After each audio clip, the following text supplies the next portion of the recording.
ବି ଗୋଟେ ଘରର ବୋହୂ। ଘରେ ଯେତେ କାମ ହଉନା କାହିଁକି ଗୋଟେ ବୋହୂ ହିଁ କରିଥାଏ। ସବୁବେଳେ ନିନ୍ଦା ବେଶୀ, ପ୍ରଶଂସା କମ ମିଳିଥାଏ। ଗୋଟେ ରୋଷେଇ ଘରେ ଯେତେ ବି କାମ ହେଉଥାଉ ନା କାହିଁକି ଗୋଟେ ବୋହୂ ହିଁ କରିଥାଏ। ଘରେ ଯେତେ ବି ଲୋକ ଥାଆନ୍ତୁ, ରୋଷେଇ ଘର ଏରୁଣ୍ଡି କେହି ବି ଡେଇଁବେନି।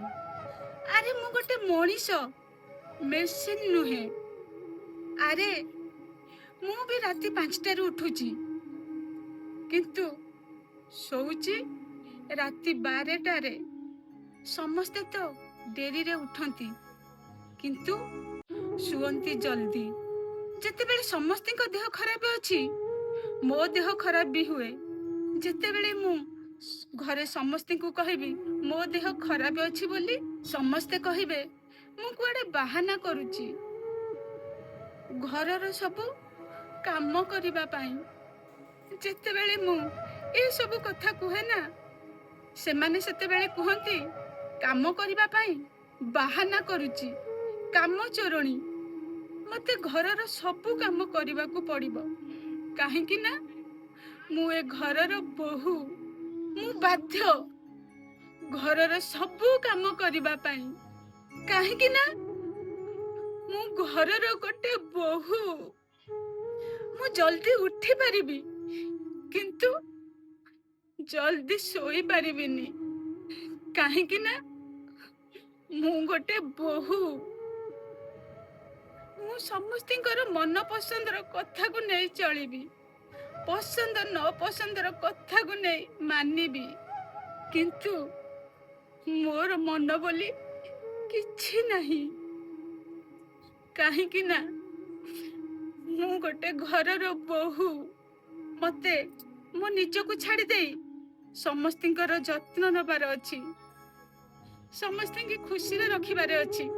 କିନ୍ତୁ ମତେ ଛାଡ଼ିକି ଅଧିକ ଖାଇଲେ କହିବେ ଅଧିକ ଖାଇଦଉଛି ବୋହୂ ବୋଲି, ଅଧିକ କଥା କହିଲେ କହିବେ ଅଧିକ କଥା କହୁଛି ବୋଲି, ଆଉ ଅଧିକ ହସିଲେ କହିବେ ଅଧିକ ହସୁଛି ବୋଲି। ମୋର ନିଜର ଇଚ୍ଛା ବୋଲି ସେ ଜାଗାରେ କିଛି ନାହିଁ, କାହିଁକି ନା ମୁଁ ସେ ଘରର ଗୋଟେ ବୋହୂ। ବୋହୂ ହୋଇଛି ମାନେ ସବୁ ଦୋଷ ବୋହୂର ହୋଇଥାଏ। ଯଦି ଘରେ ପଇସା ନ ରହିଲା, ଗୋଟେ ବୋହୂର ଦୋଷ। ଯଦି ଘରେ ପଇସା ଅଧିକ ଖର୍ଚ୍ଚ ହେଲା, ତାହେଲେ ବି ଗୋଟେ ବୋହୂର ଦୋଷ। ଯଦି ବୋହୂର ପିଲା ଛୁଆ ନ ହେଲା, ତାହେଲେ ବି ବୋହୂର ଦୋଷ।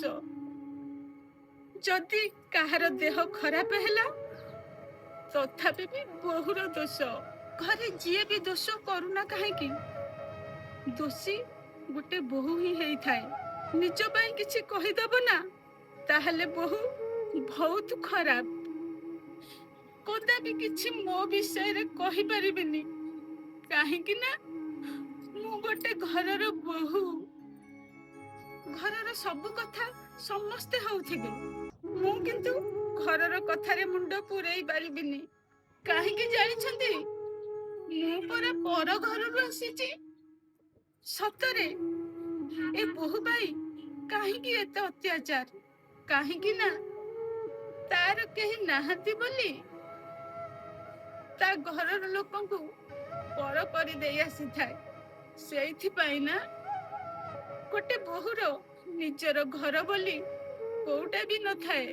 ଶାଶୁ ଘର ନା ବାପ ଘର, ନାରୀ ତ ଦୁଇ କୂଳକୁ ହିତା।